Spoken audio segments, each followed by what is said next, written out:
And here's a look at how the state is doing tonight.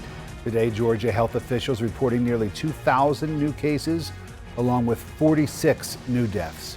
That's about half the number of new cases that we were seeing just about 2 weeks ago. And despite improving case counts statewide, the pandemic taking a toll on Friday night football. Tonight, a dozen teams canceling their high school football games due to the coronavirus. The Department of Health even stepping in to shut down one game.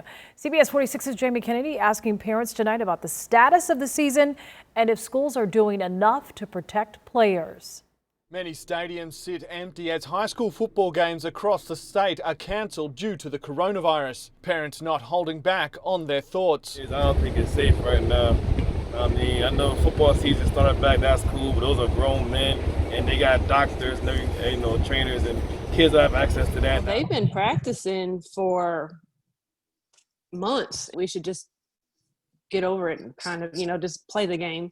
A total of 12 games so far have been cancelled. The latest, Denmark, Carrollton and Tifton, all cancelling only hours from kickoff. Tifton on its Facebook page announcing head coach Ashley Anders has been diagnosed with the coronavirus and the flu and is in hospital. The school also announcing it was the Department of Health's decision to cancel Friday's game. In a statement, the DPH says it worked closely with the schools in the decision and that in total there have been 5 confirmed cases of COVID-19 amongst players and football staff in Tifton. Closer to Atlanta, parents say they are very upset with the school's decision to go virtual while allowing the Big Bash tournament to continue. It's bad optics. I mean, if the metric in order for us to be able to go to face-to-face instruction is based on community spread, then they shouldn't be doing anything or hosting any events that could potentially increase the level of community spread.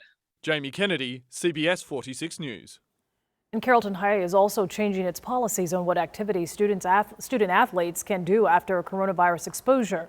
We told you yesterday the district was allowing quarantined students to participate in extracurricular activities as long as they had not tested positive and were not showing symptoms. We checked back today, and the district now says it has changed that protocol. It says students who are required to quarantine from the classroom exposure will now have to abstain from participation in extracurricular activities such as football.